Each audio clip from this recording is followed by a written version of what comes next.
three, four.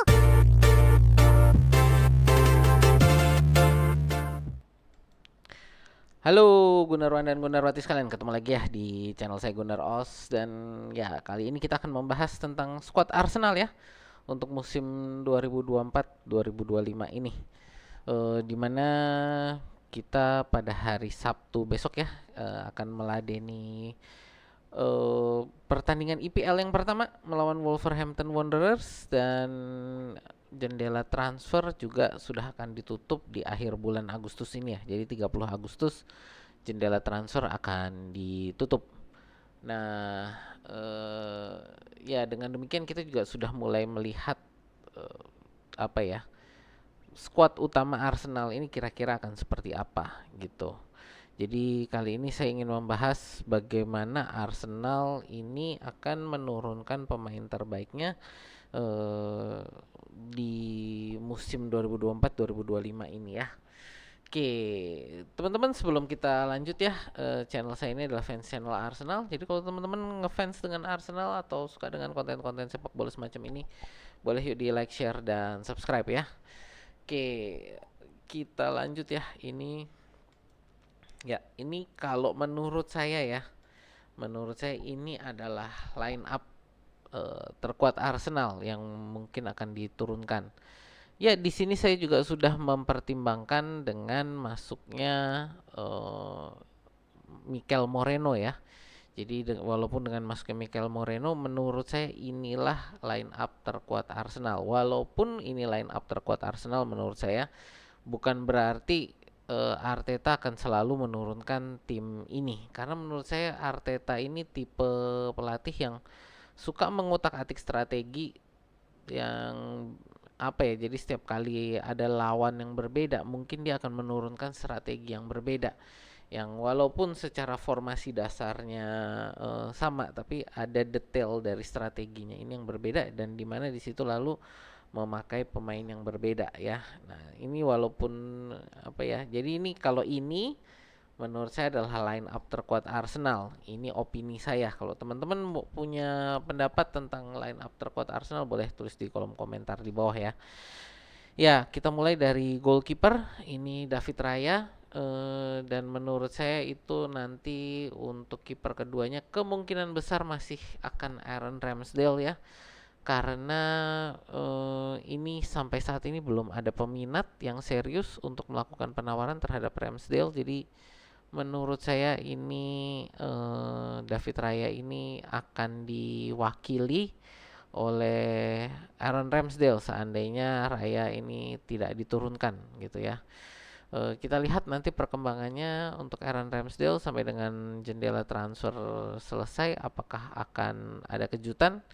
Ya kita tunggu ya, apakah akan ada yang melakukan penawaran di detik-detik akhir penutupan jendela transfer, ya kita nggak tahu.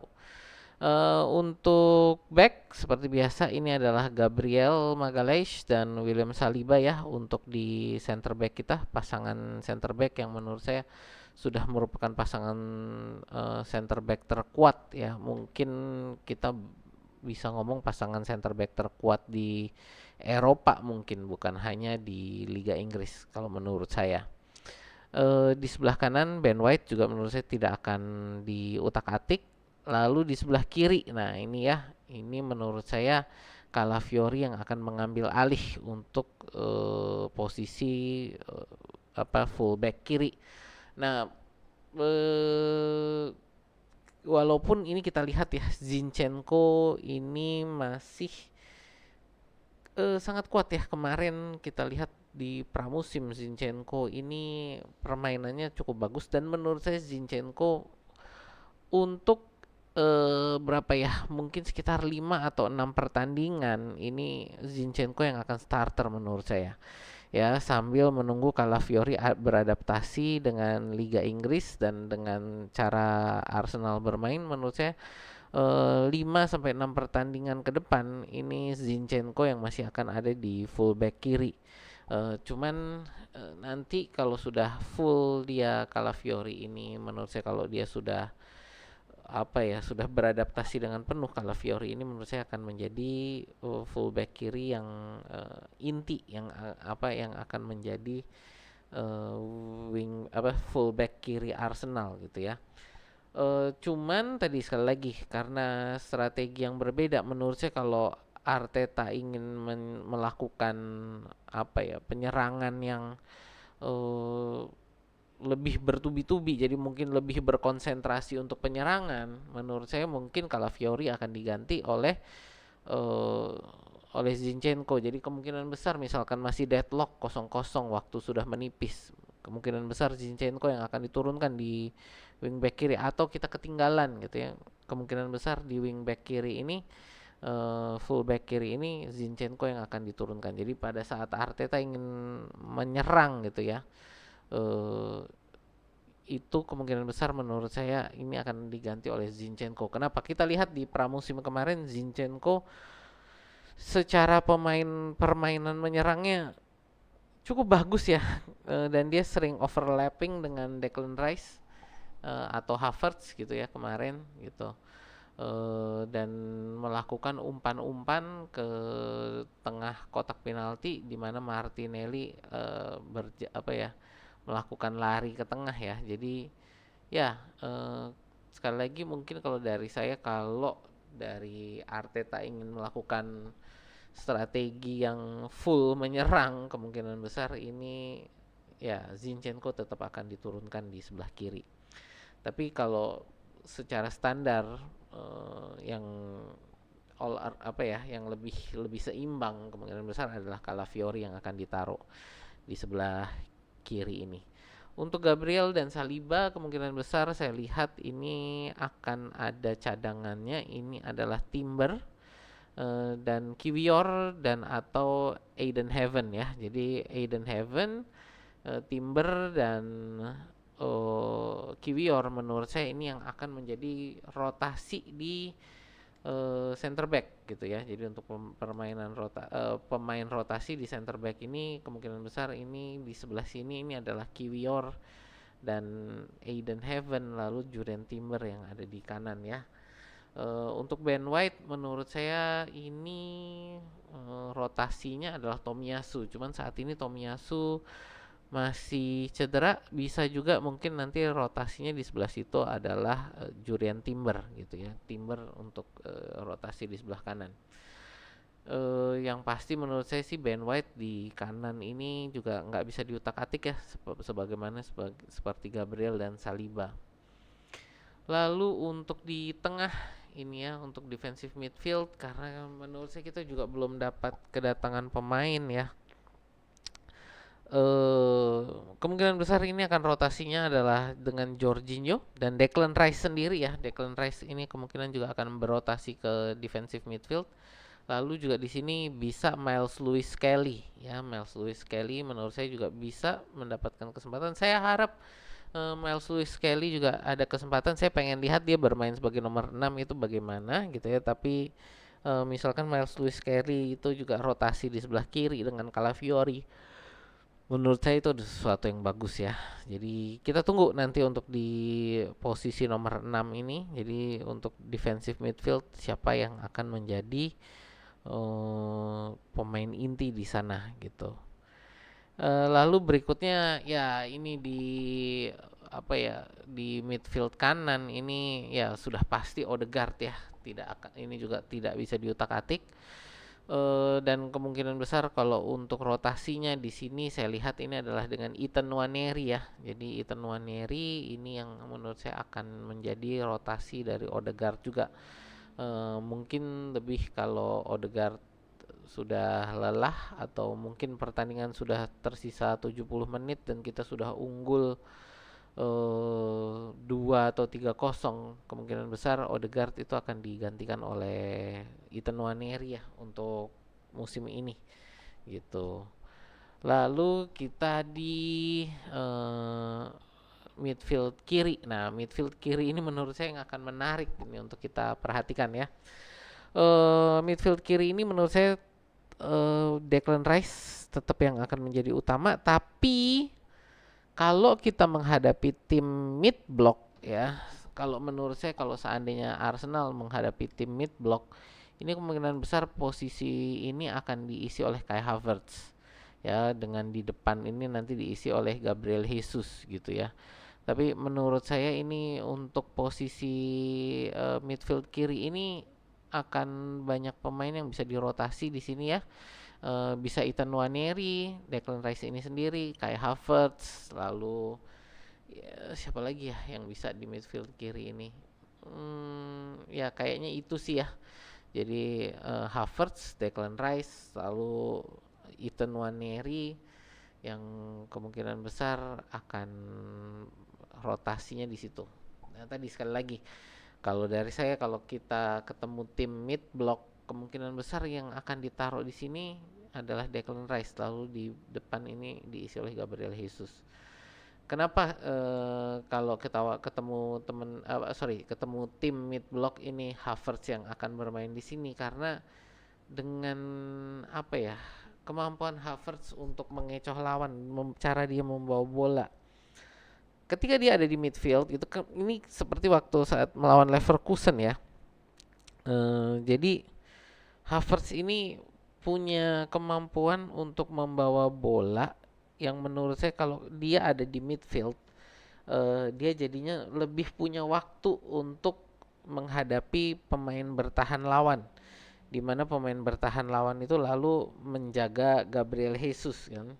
Jadi tadi saya bilang kalau Havertz turun di midfield, Jesus yang akan ada di depan. Jadi kalau ada Jesus di depan, itu para pemain itu akan markingnya terutama adalah Jesus. Jadi Havertz akan lebih punya banyak waktu untuk bergerak, untuk membuka ruang. Itu kalau menurut saya kalau kita akan menghadapi tim mid block ya, Havertz yang akan ditaruh di tengah. Lalu kita ngomong sekalian lah ya ini untuk posisi striker, central forward kita. Nah, ini berita yang mungkin para fans Arsenal saat ini tidak begitu gembira gitu kan adalah Eddie Nketiah apa namanya untuk transfernya ke Olympique Marseille gagal. Jadi Marseille lebih memilih untuk mengambil Elie siapa sih tadi? Pokoknya pemain Lens ya. Jadi pemain Lens Elie Wahi dari Lens yang tadinya sudah ditolak karena Lens nggak mau menjual ke sesama tim Ligue 1 ya. Jadi kembali lagi ke Nketiah, tapi Nketiah harganya juga Arsenal meminta 30 juta gitu kan, sudah turun 5 juta euro gitu dari 35 ke 30 juta. eh, ini dari Olympique Marseille tidak mau, dan sepertinya untuk Elie Wahi ini mereka dapat di kisaran harga 27 juta euro tadi kalau nggak salah saya baca. Jadi apakah di depan ini nanti rotasinya ada Edin Nketiah? Menurut saya enggak gitu ya. Tadi kita ngomong tentang central forward ini, tentang Edin Nketiah. Menurut saya rotasi di depan ini adalah Havertz dan Jesus. Ya, jadi untuk posisi ini adalah Havertz dan Jesus. Kalaupun sampai kepepet, menurut saya yang akan diturunkan Trossard ya. Jadi Trossard yang akan ada di sini. Eddie Nketiah gimana? Eddie Nketiah itu menurut saya sudah tidak akan mendapatkan lagi posisi sebagai central forward di Arsenal, kecuali mungkin sudah unggulnya jauh banget lah gitu. Mungkin kalau sudah unggul 3 atau 4-0 baru mungkin hanya untuk mengistirahatkan pemain. Jadi bukan untuk apa ya, untuk strategi menambah gol atau gimana. Eddie Nketiah menurut saya hanya untuk mengistirahatkan pemain. Tapi menurut saya pun dia tidak akan dimainkan sebagai central forward. Kenapa? Di pramusim kemarin ini saya lihat Eddie Nketiah ini lebih bagus posisinya di winger, dan kemarin dia bermain di winger kiri. Ini mainnya lumayan. Jadi menurut saya untuk di kiri ini nanti pemain yang bisa menggantikan Martinelli ini adalah siapa? Trossard, lalu Eddie Nketiah. Jadi menurut saya di sebelah kiri ini nanti ada Martinelli, Trossard dan Nketiah yang bisa bermain menjadi winger kiri, dan menurut saya Eddie Nketiah bermain sebagai winger kiri itu cukup bagus ya. Jadi kecepatan larinya bagus, passingnya juga bagus gitu kan. Walaupun sekali lagi finishing dia masih benar-benar harus diasah, benar-benar harus diasah untuk finishingnya. Tapi untuk hal-hal lain sebagai winger menurut saya itu cukup memadai ketika Nketiah bermain sebagai winger kiri kemarin ya di pramusim. Kalau nggak salah ada 2 kali deh ya, itu yang pertandingan persahabatan tertutup melawan Leyton Orient, lalu satu lagi dia turun sebagai cadangan, aduh di yang mana ya saya lupa. Tapi intinya Nketiah ini sebagai pemain winger kiri ini cukup mumpuni juga, cukup bagus.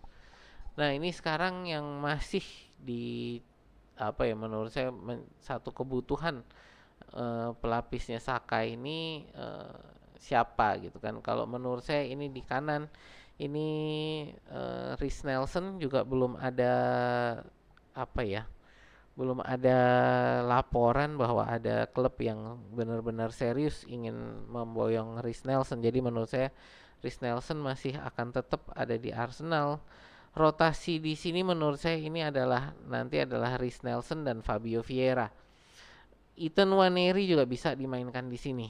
Ya, nanti sekali lagi kita lihat, tapi menurut saya yang kalau sampai Saka misalkan perlu diistirahatkan, menurut saya yang akan langsung dipercaya untuk menggantikan dia menurut saya saat ini adalah Fabio Vieira. Kenapa Fabio Vieira? Karena ya kita lihat beberapa kali di pramusim ini posisi winger kanan ini diserahkan ke Fabio Vieira gitu kan. Atau bahkan mungkin kalau misalkan Arteta melihat bahwa permainan Vieira kemarin di pramusim itu kurang bagus, kemungkinan berikutnya adalah yang diturunkan itu adalah Ethan Nwaneri. Jadi ya ada kemungkinan juga Saka itu rotasinya dengan Nwaneri. Kenapa? Karena Arteta ingin menunjukkan jenjang karir yang bisa didapatkan oleh para pemain ini gitu ya. Ya itu teman-teman, jadi menurut saya tentang bagaimana posisi-posisi para pemain Arsenal yang akan turun gitu ya di musim 2024-2025, dan siapa saja para pemain yang bisa menjadi pelapis bagi para pemain inti ini ya. Jadi ya kita tunggu sekali lagi bagaimana perkembangannya. Jendela transfer masih sekitar berapa dari saya nanti video ini tayang ya. Berarti akan ada sekitar masih 17 hari untuk jendela transfer. Jadi ya masih masih banyak hal masih bisa terjadi. Ya kita juga menunggu kan nanti bagaimana jendela transfer ini sampai selesai bagaimana. Karena banyak pemain juga yang nama-nama terkenal ini sudah melakukan kepindahan gitu. Ya jadi tidak banyak lagi nama-nama besar yang tersedia di pasaran kalau menurut saya. Tapi Arsenal juga kemungkinan besar bukan mencari pemain-pemain dengan nama besar ya untuk posisi-posisi di depan ini. Menurut saya lebih akan ke pemain-pemain muda yang bisa dikembangkan. Tapi ya sekali lagi kita tunggu nanti perkembangannya bagaimana. Ya itu aja sih teman-teman dari saya. Terima kasih yang sudah nonton, terima kasih yang sudah mungkin bantu untuk chat dan nge-like juga ya. Dari saya sekian dulu, terima kasih. Sampai jumpa di video kita berikutnya.